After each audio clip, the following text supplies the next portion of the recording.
Fala, meu pupilo! Tranquilo? E aí, como é que você tá, meus amores? Espero que vocês estejam bem. Hoje nós vamos falar de um assunto muito técnico, de um assunto que precisa de muita atenção e principalmente de um assunto que você precisa de muita força de vontade. Já vou te adiantar, tá? Que o assunto que a gente vai ver agora é um assunto muito. É um assunto muito extenso.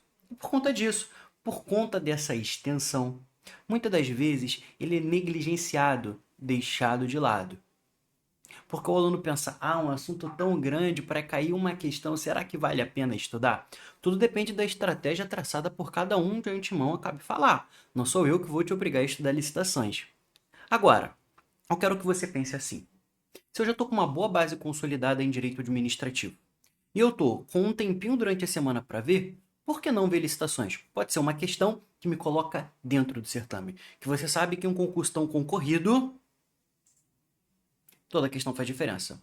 Agora, se você tá meio fraco em direito administrativo, tuas notas não estão tão legais assim, aí eu vou pedir para você voltar para a base do direito administrativo, consolidar e fortificar a base, que são os assuntos mais focais da banca.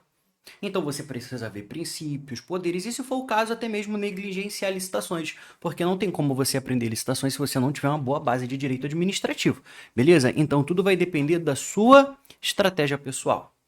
Vamos dar uma olhadinha nessas questões e entender um pouco mais sobre as licitações? Cabe ressaltar, galera, que isso aqui não é um módulo teórico. Isso aqui é uma aula de exercícios. Separei 10 exercícios e o objetivo aqui é te explicar dentro das alternativas, de forma direta e objetiva, por que tá certo e por que tá errado, sem muito rodeio. Se a aula estiver muito complexa para você, se a aula estiver muito difícil, você não estiver entendendo porra nenhuma, sinal de que você está com uma falha muito grande dentro da teoria. Eu te aconselho a ir até a teoria e assistir às minhas aulas teóricas da Lei 14133. Cabe ressaltar que no dia de hoje, nós estamos em fevereiro de 2024, a Lei 8666 de 93 já foi revogada. Não há mais vigência. Cabe ressaltar que a lei antiga de licitações teve uma vigência de 2 anos após a criação da nova lei, que é a Lei 14133, que é de 4 de abril de 2021, ou seja, nós estamos aqui em 2024 e até pouquíssimo tempo a Lei 8666 ela ainda estava valendo. E agora ela não está mais. E não importa, se você estiver assistindo a essa aula em 2027, 2028, 2029, 2045 e ela estiver na sua plataforma, sinal de que ela ainda está atualizada. Caso qualquer uma dessas questões aqui estiver desatualizada, pode ter certeza que essa aula não vai estar disponível na sua plataforma, porque o que importa não é efetivamente a data de gravação, mas se o conteúdo está ou não está atualizado. Beleza? Tranquilo? Então, dito isso, vamos para as questões. Vamos lá, meu povo lindo, meu povo amado. Direito administrativo, licitações e contratos. Cabe à autoridade, eu vou colocar aqui em tela grande para você enxergar melhor, beleza? Em tela cheia. Cabe à autoridade máxima do órgão ou da entidade, ou a quem as normas de organização administrativa indicarem, promover a gestão por competências. Essa gestão por competências, galera, isso aqui já existe há muito tempo, não é inovação da Lei 14133. Já existia lá dentro da administração gerencial, que nada mais é do que a distribuição sinérgica de tarefas entre os agentes, ou seja, cada agente fica responsável apenas por uma etapa do processo. Em outras palavras, a gestão de competência significa dizer cada agente fica responsável por uma etapa do processo. Legal. Para o desempenho das funções essenciais da Lei 14133 de 2021, que é a nossa nova lei de licitações. Referente a licitações e contratos, esses agentes devem preferencialmente ser questão bem tranquila, questão bem facinha, tá? Por mais que seja da FGV, e a FGV tem essa fama de ser uma banca muito complicada, não é o caso dessa questão, eu considero uma questão bem fácil. Essa questão aqui vai falar dos agentes da licitação. E a primeira coisa que você precisa saber é: houve mudança nesse ponto da lei antiga para a lei nova. E você vai ver que em diversas vezes eu vou falar que houve mudança da lei antiga para a lei nova. Você vai falar, Igor, mas se a lei antiga ela foi revogada, por que você fica citando a lei antiga? Galera, porque muita gente estudou pela lei 8666. Porque a lei 8666 ela foi revogada há pouquíssimo tempo. Então vale muito a pena você ver como era e como ficou. Principalmente porque o que as bancas vão fazer, isso é clássico de toda e qualquer banca, não só da banca FGV, como da banca CESP, Sebrasp, como da banca FCC, como da banca VUNESP, é elas pegarem e colocarem dentro das alternativas normas que já existiram e hoje não existem mais. Então você precisa saber como está e como era e não funciona mais. Show de bola? Tranquilo? Beleza, meu pupilo. Então vamos lá? Igor, como é que eu sei o que são esses agentes da licitação e o que mudou da lei antiga? Galera, na lei antiga, na lei 8666, peraí que eu estou... Um segundo só, meu povo, um segundo só. Meu amor, traz uma água para mim. Ó, na lei antiga, na lei de licitações, quem julgava as propostas era uma comissão. Hoje em dia, não é mais uma comissão, é o agente de contratação. Igor, mas proposta, Igor, mas que é uma licitação, Igor? Chegou o meu galão. Galera, vamos lá, ó. Para você que é Juninho. Igor, eu não faço a menor ideia nem do que é uma licitação. A licitação, meu povo, de forma simples e objetiva, nada mais é do que um processo administrativo que tem por objetivo selecionar a melhor proposta. Igor, proposta para quê, Igor? Para a administração realizar um contrato. É muito comum que a administração pública, para alcançar seus objetivos, as suas finalidades, precise se relacionar com o setor privado, realizar contratos com o setor privado para alcançar o seu objetivo, contratos de parceria, contratos de gestão, contratos de prestação de serviço, quando o particular precisa prestar um serviço para a administração, contratos de compra quando a administração compra alguma coisa do particular, ou até mesmo contrato de venda quando a administração vende alguma coisa para o particular. Então, toda vez que a administração precisar prestar atenção, povo, pupilo, olhar para mim, larga esse celular. Toda vez que a administração precisar realizar um contrato, antes ela vai enfrentar uma licitação. A licitação nada mais é do que um processo administrativo que visa a seleção da proposta mais vantajosa. Ou seja, várias pessoas vão enviar propostas para a administração e ela vai selecionar aquela proposta mais vantajosa. De antemão, já te digo, proposta mais vantajosa não é sinônimo, não significa ser a proposta mais barata, porque muita gente confunde. Ah, Igor, a proposta mais vantajosa é a mais barata? Não, não necessariamente. Porque você vai estudar comigo os famosos tipos de licitação, que são os critérios que a administração utiliza para dizer qual proposta vai vencer. E nem sempre o critério é a mais barata. Existem algumas modalidades de licitação, por exemplo, na modalidade de licitação concurso, que a administração precisa selecionar um trabalho técnico, artístico ou científico. Claro, um trabalho técnico e artístico você não avalia pelo preço, e sim pela técnica empenhada. Por exemplo, o leilão. O leilão é justamente o contrário. No leilão, a administração não quer quem dá o menor preço, ela quer quem dá o maior preço, o maior lance, a maior oferta. Então, nem sempre o vencedor vai ser aquele que tiver a proposta mais barata. Às vezes, pode ser aquele que tem a proposta mais cara, como, por exemplo, no leilão, que a administração quer vender alguma coisa. Show de bola?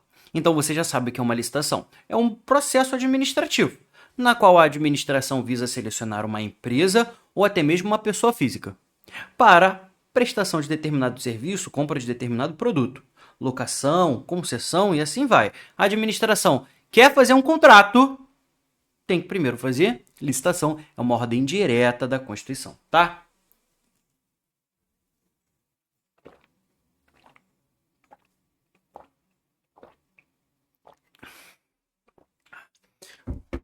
Igor, e onde é que eu encontro agora esses agentes da licitação? Vou pedir carinhosamente que você tenha em mãos ou seu vade-mecum, tá? Meu vade-mecum tá ali no cantinho, eu quase não uso por conta dos meios de tecnologia. Ou você tem aí um celular em mãos, alguma coisa que você possa acompanhar a leitura. Ou melhor, nem precisa. Nem precisa. O que que eu vou fazer? Eu vou colocar a lei bem na sua tela para você ver, tá? Então vou colocar aqui, ó. Até melhor, né? E aí a gente lê junto, show de bola.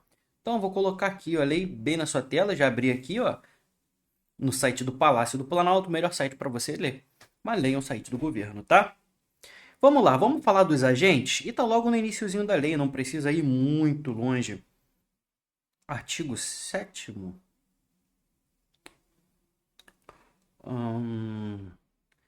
Esse é gigantesco que é o 6º. 7º. Dos agentes públicos. Vamos dar uma olhadinha? Vamos dar uma olhadinha. Olha só. Caberá à autoridade máxima do órgão da entidade, ou a quem as normas da organização administrativa indicarem, promover a gestão por competências e designar agentes públicos para o desempenho das funções essenciais à execução desta lei, que preenche os seguintes requisitos.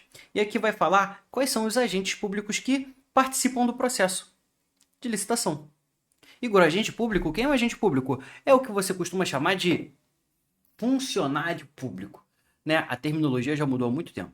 Então, funcionário público, você até encontra esse nome lá no direito penal, que é arcaico, lá de 40, né? No direito administrativo, a gente vai chamar de agente público, meu pupilo. Então, olha só, agente público.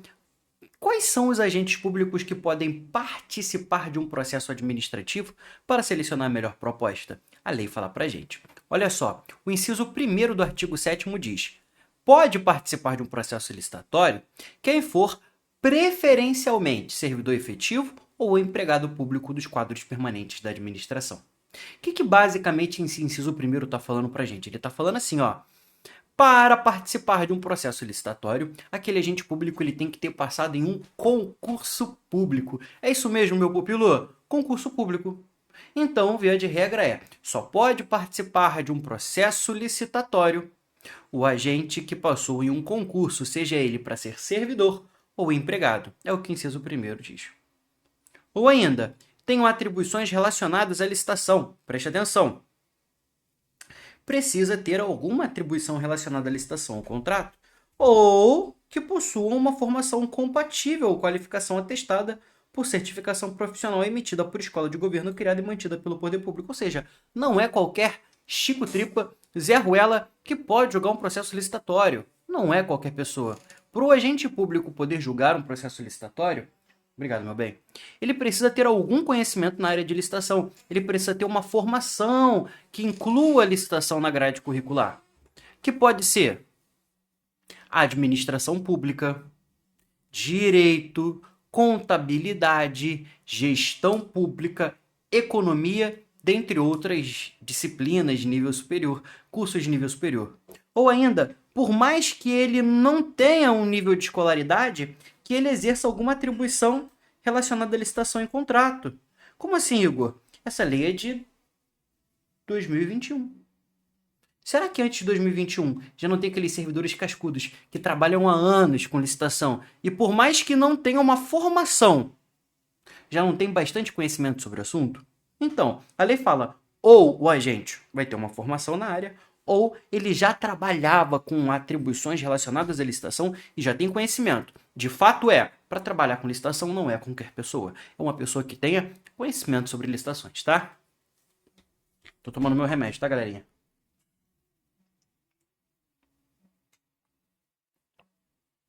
Igor, que remédio é esse que você tá tomando? Eu sei que você é fofoqueiro, fofoqueiro. É remédio pra melhorar a qualidade do sono. É melatonina, tá? E 3 aqui. Para trabalhar em licitação, vou até botar isso aqui em tela. Então, vamos lá de novo. Primeiro, servidor efetivo ou empregado público dos quadros permanentes. Primeiro, ter feito o quê? Concurso. Segundo, atribuições relacionadas à licitação, entender de licitação, ou ter uma formação compatível ou qualificação atestada. E terceiro, olha só, não pode ser cônjuge ou companheiro, né? Está casado ou está em união estável, de licitante ou contratado. nem com eles ter vínculo de parentesco colateral por afinidade até terceiro grau, ou de natureza técnica, comercial, econômica, financeira, trabalhista e civil. Gente, o que esse inciso terceiro está falando aqui? O óbvio precisa ser dito, tá? Isso aqui é óbvio, mas o óbvio precisa ser dito. Igor, eu não entendi. Basicamente, a lei de licitações está falando assim, ó. Para trabalhar em licitação, você tem que ser um servidor público ou empregado dos quadros permanentes. Tem que ter feito concurso público. Segundo, tem que ter conhecimento na área de licitações ou formação na área de licitações. E terceiro, para trabalhar com licitações, o seu esposo, a sua esposa, seu cônjuge ou seu parente de até o terceiro grau, sua mãe, seu pai, seus avós, seus irmãos, seus tios, seus netos, não podem estar participando do processo licitatório como licitante. Mas, Igor, quem é o licitante? O licitante, meu pupilo, nada mais é do que aquele indivíduo que participa e concorre de uma licitação, aquele cara que tem uma empresa. Então vamos lá, exemplo claro. Vamos imaginar que eu trabalho na administração. Eu sou servidor público efetivo. Legal. Passei em concurso público. Eu sou formado em gestão pública. Será que eu tenho conhecimento na área de licitações? Ih, galera, e muita.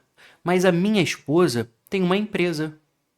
E a minha esposa tem uma empresa que vende papel higiênico para a prefeitura. E eu sou servidor da prefeitura.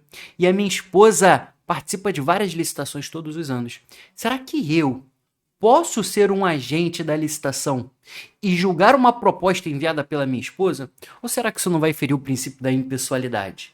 Claro, mesmo que eu não queira, de alguma forma, lá no meu subconsciente, eu vou tentar favorecer a empresa da minha esposa de qualquer jeito. Então, presta atenção. Não pode participar de uma comissão do agente de contratação, não pode ser agente de contratação aquele que tenha cônjuge ou parente que possua uma empresa que costumeiramente participe de processos licitatórios. Beleza? Fácil ou difícil? Fácil. Então, olha só.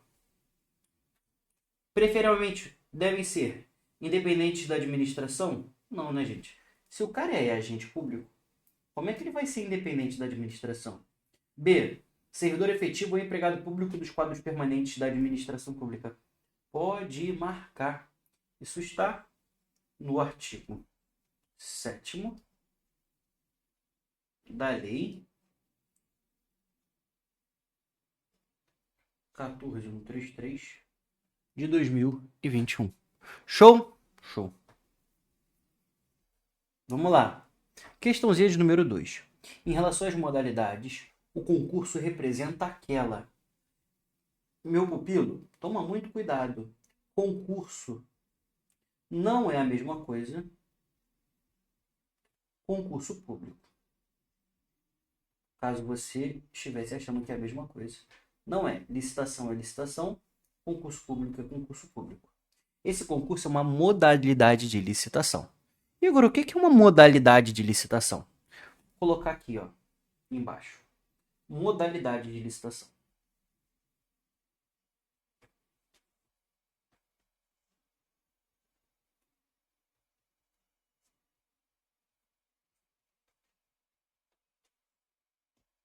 Meu pupilo, modalidade de licitação, preste atenção, são as diferentes formas e maneiras de fazer uma licitação.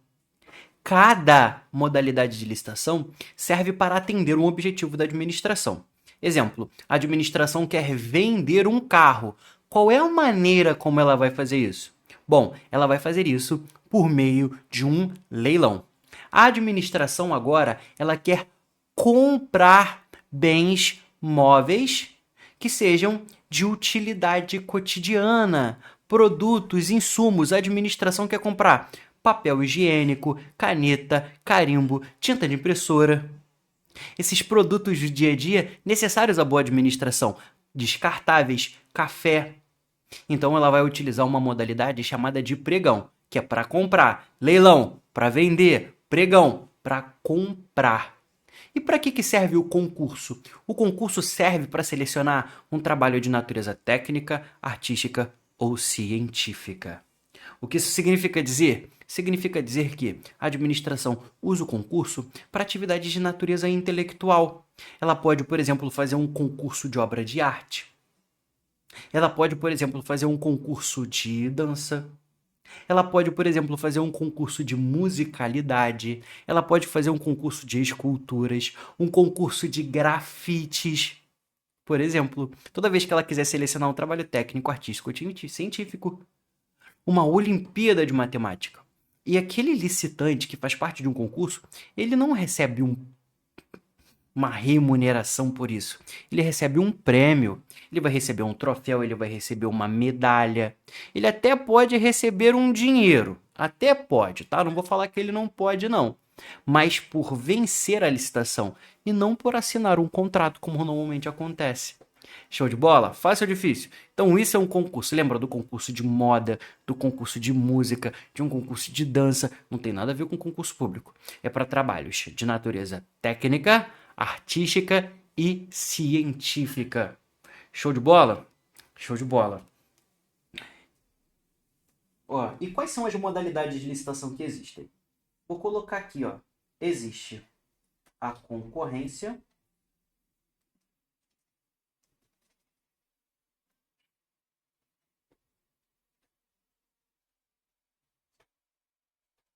Já existiu, galera, a famosa tomada de preço. Ó, tomada de preço, que não existe mais.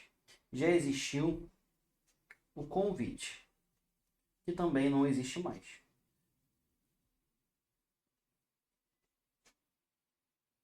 Que também não existe mais, tá? Porque basicamente a tomada de preço e o convite serviam para a mesma coisa que a concorrência. Aqui nós temos o leilão. Outra coisa que aconteceu, o pregão ele ficava em uma lei separada, 10.520. Agora o pregão fica junto com as demais modalidades de licitação. E tivemos a inserção de mais um, que você vai conhecer comigo daqui a pouquinho. Saiu tomada de preço, saiu o convite e entrou agora o diálogo competitivo, que basicamente serve para resolver problemas. Então vamos ler? Vamos lá. Para a alienação de bens imóveis ou bem imóveis inservíveis. Alienação é vender. Para vender, vamos usar o concurso? Não. Aqui, ó, a administração vai usar o leilão. B. É obrigatória para aquisição de bens e serviços comuns. Aquisição é compra. Compra de bens e serviços comuns é o famoso pregão. C. Para a escolha de trabalho técnico, artístico ou científico, cujos critérios de julgamento será o de melhor técnica ou conteúdo artístico, e para a concessão de prêmio ou remuneração ao vencedor. Olha, achamos o nosso gabarito da questão 2. Gabarito da 2, letra C. Igor, você pode mostrar para mim onde isso está escrito lá na lei de licitações? Claro que posso. O artigo 6º fala um pouquinho. Então eu vou ler só o artigo 6º aqui, que é uma definição, mas eu nem vou chegar lá nas modalidades. Não vamos entrar a fundo. Vou só ler a definição para você, tá?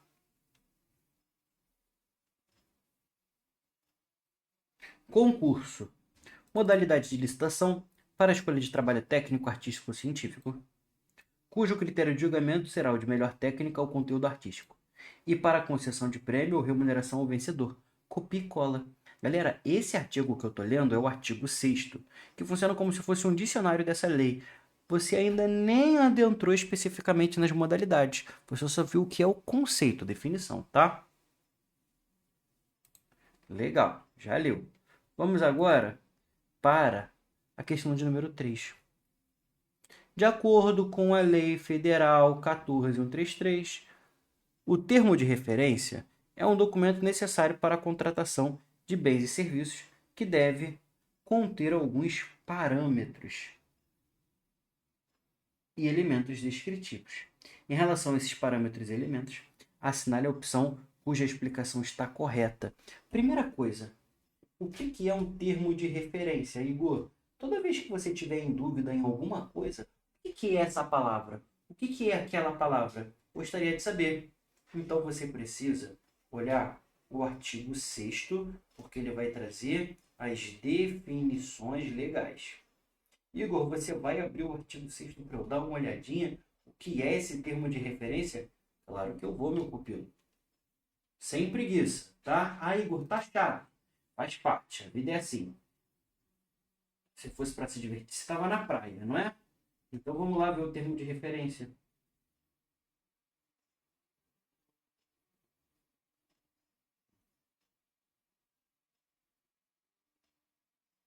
Depois que a gente lê, eu explico para vocês, tá?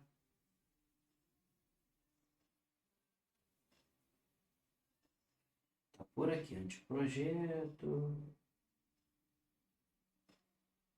Termo de referência. Aqui, ó. Artigo 6º, inciso 13. O 12 já vai até responder outra pergunta que tem aqui na nossa folhinha, tá? Esses 200 milhões de reais, já vai até responder. Mas calma, vamos lá. Ó, termo de referência. Documento necessário para a contratação de bens e serviços. Para a contratação de bens, comprar coisas. E adquirir serviços. Que deve conter os seguintes parâmetros e elementos descritivos. Galera, o termo de referência nada mais é do que um documento que serve, como o próprio nome diz, para dar referências daquilo que a administração precisa comprar ou adquirir de um serviço. Exemplo, a administração ela precisa adquirir talheres para repartição, para as cantinas, para as escolas, talheres de plástico, colheres para as crianças, para colocar em uma creche, em uma escola. Então ela precisa fazer um termo de referência detalhando como ela quer que seja essa colher. Bom, a colher ela precisa ser assim, assado, ter essas medidas, ter esse peso que são para as crianças, não pode quebrar. Aquela colher que você, se envergar, ela amassa, mas não quebra. Tem que ser aquela colher para a criança que está em fase de desenvolvimento, que vai colocar na boca. E isso vai estar no termo de referência. Isso é o termo de referência. Ele vai detalhar aquilo que a administração quer comprar ou aquele serviço que ela precisa. Exemplo, a administração quer um serviço para a pintura de uma parede. Tá, mas como vai ser essa pintura? Como vai ser esse serviço? Vai ser um efeito marmorizado? Vai ser uma parede lisa, aveludada, com textura, sem textura, com piso, sem granito, cimento queimado? Vai ser como? Isso vai estar no termo de referência. Meu pupilo, isso é um termo de referência. O nome já diz. Termo são regras, referência, referenciar, detalhar. E o que precisa constar nesse termo de referência? Coisas bem óbvias. Por exemplo, a quantidade, a definição do objeto, como esse objeto tem que ser, sua natureza, o quantitativo, o prazo do contrato, obviamente, e se for o caso, a possibilidade de prorrogação do contrato.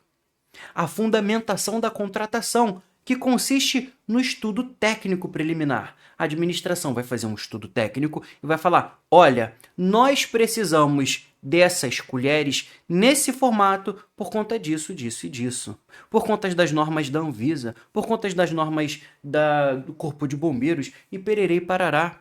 Então, a administração ela tem que fundamentar. Ora, por que eu preciso que a colher seja assim? Por que eu preciso que a garrafa seja nesse material aqui e não em outro? Por que eu preciso que o serviço seja com esse produto e não com outro? Isso é a fundamentação. Descrição da solução como um todo, os requisitos de contratação. Olha, eu só vou contratar da empresa se a empresa tiver pelo menos tantos anos de mercado, se a empresa for uma empresa idônea, se os sócios não tiverem os nomes manchados, se não tiver com restrição no CPF, no CNPJ, é isso. Esses são os requisitos de contratação. É o mínimo que uma empresa precisa ter para ser contratada pela administração. A quantidade de funcionários, se deve ou se não deve funcionários, se o nome dos sócios estão registrados no BNDT, que é o Banco Nacional de Devedores Trabalhistas, e assim vai. Olha a linha E. Modelo de execução do objeto, que consiste na definição de como o contrato deverá produzir os resultados, a forma que o objeto vai ser executado. Modelo de gestão do contrato. Critérios de medição e pagamento, a forma como vai ser o pagamento tem que estar no termo de referência. Então, olha só, eu preciso de uma colher assim, assim, assado, que quando a criança dobra ela não quebre, que não estilhasse, que a criança possa botar na boca. Eu vou querer em tantas quantidades. Eu vou querer 100.000 colheres flexíveis dessa. E a forma de pagamento vai ser um pagamento parcelado. Eu vou te pagar em 3 vezes, eu, administração, vou pagar para o licitante vencedor em 3 parcelas de tantos mil, de tantos milhões. Modelo de gestão de contrato, formas e critérios de seleção do fornecedor. Critério de seleção do fornecedor é quais são os critérios que serão analisados para que o fornecedor seja escolhido. Estimativa de valor da contratação. Então a administração vai falar: eu preciso de 100.000 colherinhas para as crianças comerem nos refeitórios, que não quebrem, que sejam elásticas, que sejam flexíveis. O pagamento vai ser em 3 vezes e eu pretendo pagar no máximo 700.000 com a contratação dessas colheres. Então, uma estimativa de valor. Adequação orçamentária.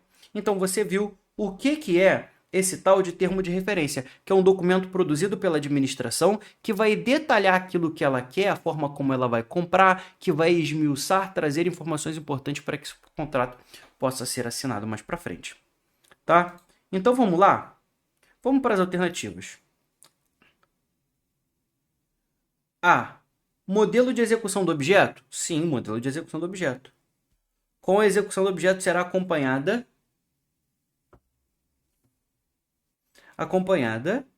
e fiscalizada pelo órgão entidade. Modelo de execução do objeto.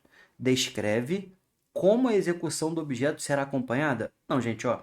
O modelo de execução do objeto, vou abrir a lei aqui de novo para você. Ó.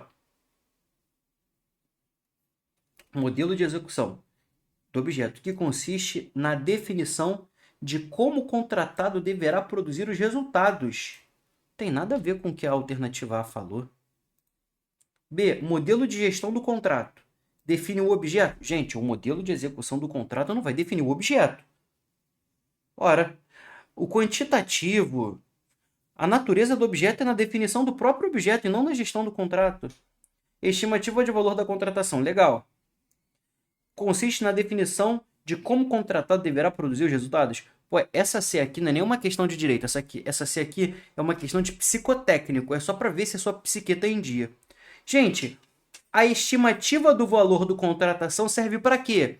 Para estimar quanto mais ou menos vai ser o valor do contrato. Não tem nada a ver com a definição de como o contrato deverá produzir os resultados. Vamos ver a D. Adequação orçamentária. Sim. Traz um acompanhamento de preços unitários referenciais das memórias de cálculos. É isso aqui a adequação orçamentária? Olha só. A adequação orçamentária aqui, ó. Você percebe que a lei nem traz o que é adequação orçamentária. Nosso gabarito vai ficar com fundamentação da contratação, que é basicamente o que a lei fala. Consiste na referência de estudo técnico preliminar correspondente, ou, quando não possível, divulgar esse estudo no extrato das partes que não contiverem informações sigilosas. Igor, você mostra para mim na lei como isso está escrito?